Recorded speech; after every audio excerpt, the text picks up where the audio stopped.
আধার ৩৭। গল্পের নাম অভিশপ্ত পেইন্টিং, অন্তিম পর্ব।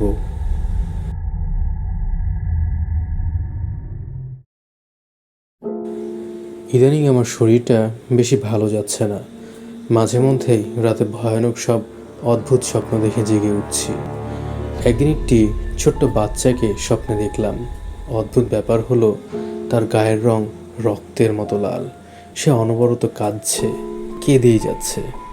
তবে সবথেকে অদ্ভুত বিষয় হলো, আমি স্বপ্নগুলো দেখছিও প্রতিদিন একটা নির্দিষ্ট সময়ে। এই যেমন রাত ২:৩০টার দিকে। আমি এগুলোর কিচ্ছু বুঝতে পারছি না। শরীর খারাপ, তাই ভার্সিটি থেকে কিছুদিনের জন্য ছুটি নিয়েছি। তবে আমার বেশিরভাগ জিনিসই ভার্সিটির হোস্টেলেই রাখা। ওগুলো দেখে রাখার জন্য সায়ন্ত আর আবিরকে বলে এসেছি। ওরা আমার দুই বন্ধু। এছাড়াও তিতলি আর মেঘলা তো আছেই। ওদের কিছু বলতে হয় না, মেয়ে মানুষ, তাই সব কিছু বোঝার ভারটা মনে হয় সবসময় ওদের মাথায়ই থাকে। আমি ঠিক করেছি, শরীর ভালো হলে আবির আর তিতলির বিষয়টা একটা সুরাহা করব। এভাবে লুকোচুরি আর কতদিন। তবুও কেউ একজন বলেছিলেন, প্রেম জিনিসটা গোপন রাখতে হয়, মানুষ জেনে গেলেই মহাপাপ। আজ আমি রাতে ঘুমাবো না ঠিক করেছি, কারণ তাহলে সে ভয়ানক স্বপ্নগুলো দেখব। তবে না ঘুমিয়ে তো আর সারা রাত পার করা যায় না। তাই দুপুরবেলা বসে বসে ভাবছি, একটি হরর ফিল্ম দেখলে কেমন হয়। এমনিতে আমি ভূত ভয় পাই, তবুও মাঝে মধ্যে একটু মন চাই দেখি। একা একা হরর ফিল্ম দেখার মজা নেই, তাই কাউকে একজন চাই। কিন্তু কে আসবে? হঠাৎ মনে পড়ল, লিলিকে আজ রাতে থাকার জন্য ডাকলে কেমন হয়। ও আবার হরর মুভি দেখার জন্য সবসময় উৎসুক হয়ে থাকে। তবে সমস্যা একটাই, ভূত দেখে ও আবার ঘেউ ঘেউ করে। সে যাই করুক, লিলিকে আজ সাথে নিয়ে মুভি দেখব। ও আমাদের পোষা কুকুর। বেশিরভাগ সময় লিলি আমার মা বাবার সাথেই থাকে।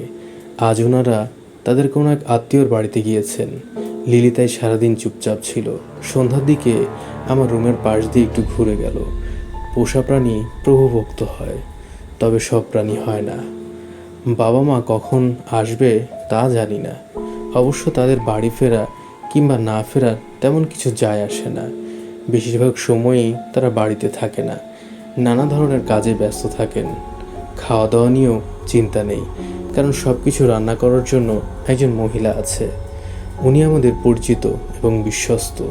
ভদ্রমহিলার একটা অভ্যাস আমি অনেক আগে থেকেই জানি। উনি কথাবার্তা বলেন এমনভাবে যেন তিনি ঘটনাটা সবার সামনে নাটকীয়ভাবে ঘটিয়ে দেখাচ্ছেন। আজ মাগরিবের আজানের কিছুক্ষণের মধ্যেই তিনি এসে রান্নাঘরে ঢুকলেন। এটাতেও চমকিত হওয়ার মতো কোনো বিষয় নেই। তার কাছে ঘরের চাবি আছে। আছে বললে ভুল হবে, থাকে। রাত 10:56। একাই খাওয়া দাওয়া শেষ করে টেবিল থেকে উঠছি। নজর গেল টেবিলের এক প্রান্তে রাখা ঢাকা দেওয়া একটা বাটির দিকে। খাবার খাওয়ার সময় তো বাটিটার দিকে আমার নজর যায়নি, তাই উৎসুক হয়ে বাটিটার ওপর থেকে ঢাকনা সরালাম। যা দেখলাম, সাথে সাথে আমার শরীরের লোম দাঁড়িয়ে গেল। পুরো বাটি ভর্তি কোন এক জন্তুর শরীরের অংশ। খেয়াল করে দেখতেই বুকের ভেতরটা নড়ে উঠল। মানুষের শরীরের অংশই তো এগুলো। তার উপর দিয়ে মাছি উঠছে। আমি চিৎকার করে সরে গেলাম। আমার চিৎকার শুনে রান্নাঘর থেকে ছুটে এলেন ভদ্রমহিলা। আমার তখন বমি বমি করছে। দৌড়ে তাই বাথরুমে গেলাম। ফিরে এসে দেখি ভদ্রমহিলা দাঁড়িয়ে আছেন আমার সামনে।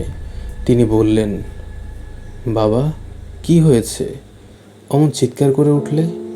ভয় পেয়েছে মনে হয়।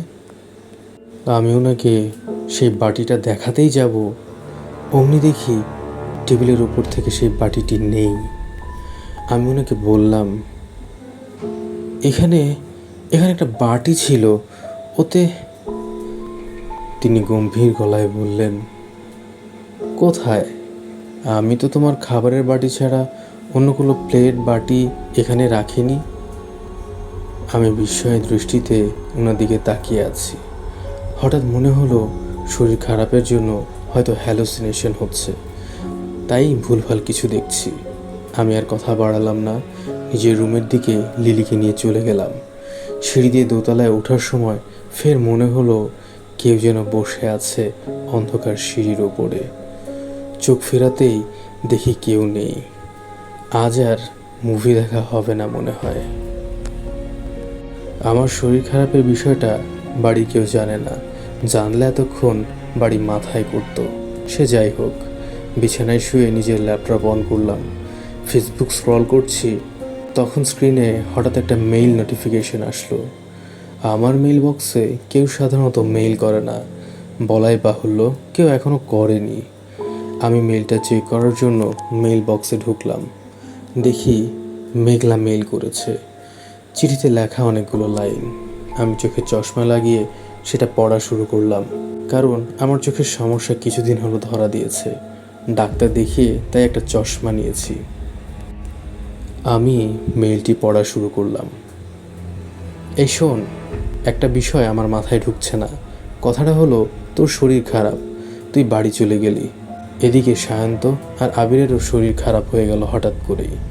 কাকতালীয়ভাবে তিতলি গতকাল কী দেখে যেন অজ্ঞান হয়ে মেঝেতে পড়েছিল।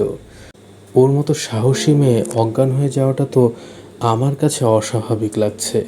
স্বাভাবিক লাগতো যদি ও বলতো ওকে নাকি কোনো জন্তু তাড়া করেছে, জন্তুটা নাকি মানুষের মতো, কিন্তু পা ঘোড়ার মতো আর মাথা ছাগলের মতো।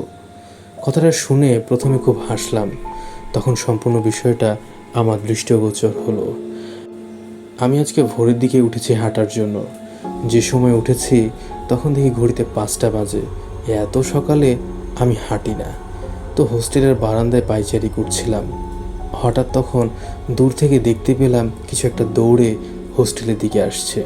আবছালোয় যা দেখলাম তাতে ওটাকে মানুষ বা প্রাণী কোনোটাই বলা যাবে না। বর্ণনা দেওয়ার মতো কিছুই খুঁজে পাচ্ছি না। তখন ভয় পেয়েছিলাম খুব, তাই তোকে এই মেইলটা করছি। তোর সাথেও কি এমন কিছু হচ্ছে? কারণ অস্বাভাবিক কোনো কিছু দেখে এড়িয়ে যাওয়া ঠিক না, এতে বিপদ বাড়ে। আমি মেইলটা পড়ে কিছুক্ষণ চুপ করে রইলাম। আমার শরীর তখন কাঁটা দিয়ে উঠল। আমি মেঘলার পাঠানো মেইলের জবাব দিলাম। রাত 2:30টার দিকে আমি আবার একটা ভয়ানক স্বপ্ন দেখে জেগে উঠে বসে আছি। মনে হলো ল্যাপটপে মেঘলা আবার মেইল করেছে।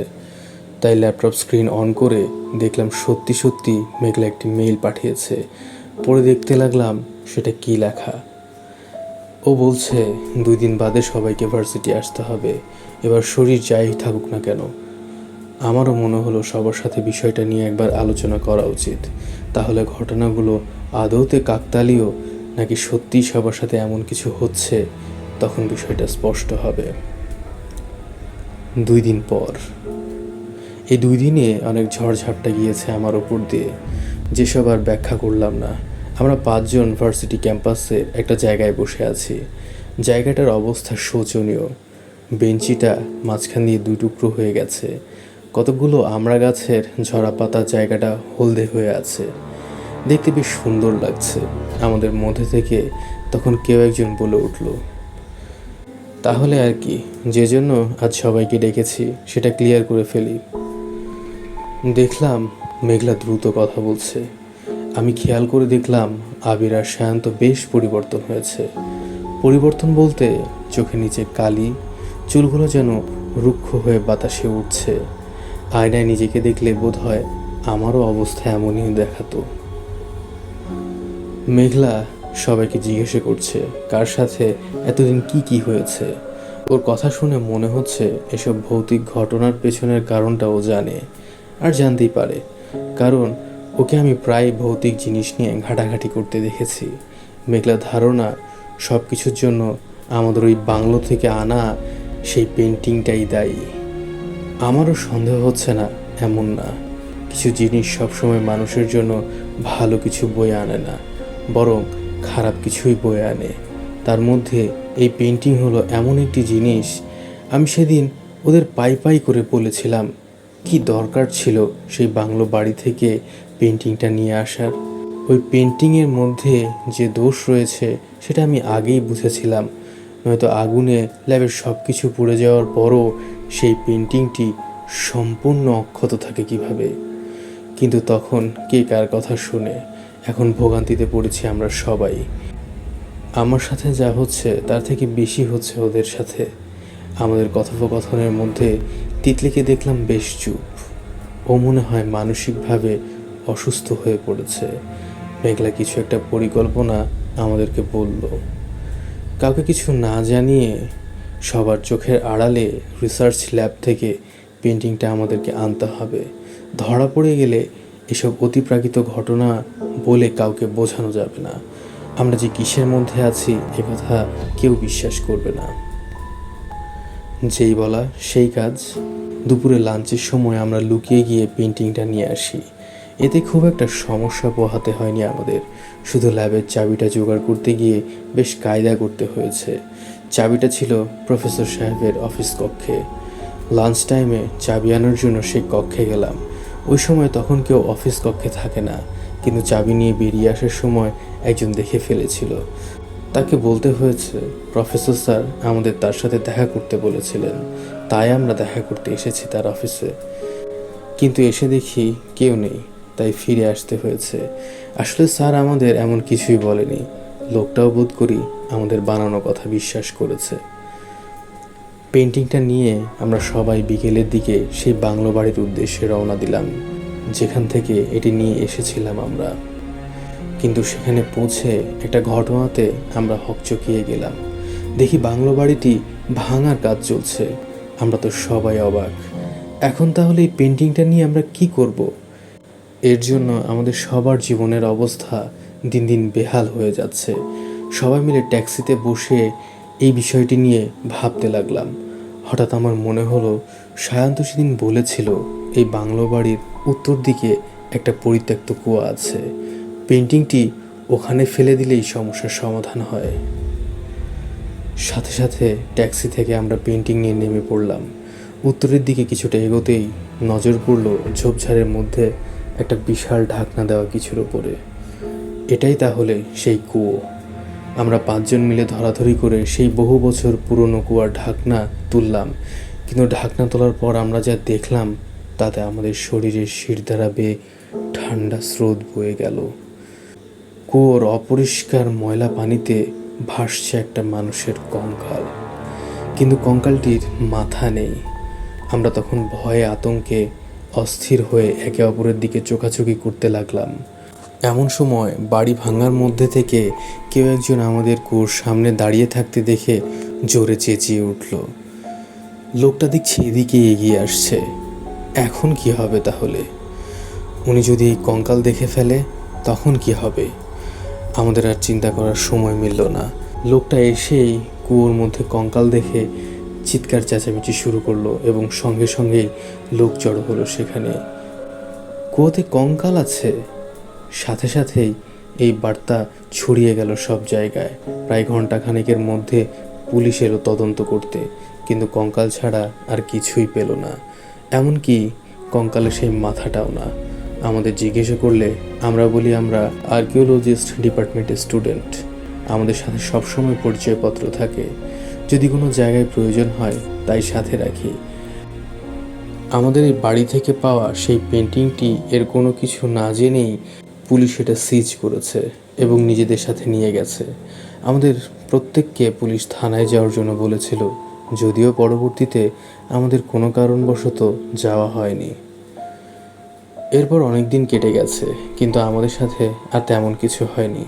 আবির আর তিতলির সম্পর্কটা এখন প্রকাশ্য হয়েছে। সামনের মাসে ওদের বিয়ে ঠিক হয়েছে। একদিন জানতে পারলাম পুলিশ সেই পেন্টিংয়ের মধ্যে থেকে একজনের রক্ত পেয়েছে। সেই রক্ত মিলে যাচ্ছে হুবহু কুয়োতে পাওয়া সেই কঙ্কালের সাথে। কিন্তু ওই কঙ্কাল কোন ব্যক্তির বা কঙ্কালের মাথার বিষয়ে আমরা কিছুই জানতে পারিনি, আর জানতে চাইও নি। এমন অভিশপ্ত কিছুই যেন আর আমাদের কাছে না আসে। তাই সেদিন থেকে আমরা সবাই প্রতিজ্ঞা করেছিলাম আর এসব ঝামেলায় জড়াবো না। শুধুমাত্র ডিপার্টমেন্ট থেকে যে দায়িত্ব দেওয়া হবে তাই করব। এর বাইরে আর কোনো কাজে আমরা যাব না। আজও মাঝে মধ্যে সেই অভিশপ্ত পেন্টিংয়ের নরনারীর মুখটা হঠাৎ চোখের সামনে ভেসে উঠলে শরীর কাঁপুনি দিয়ে ওঠে। কি ভয়ঙ্কর সেই মুখ!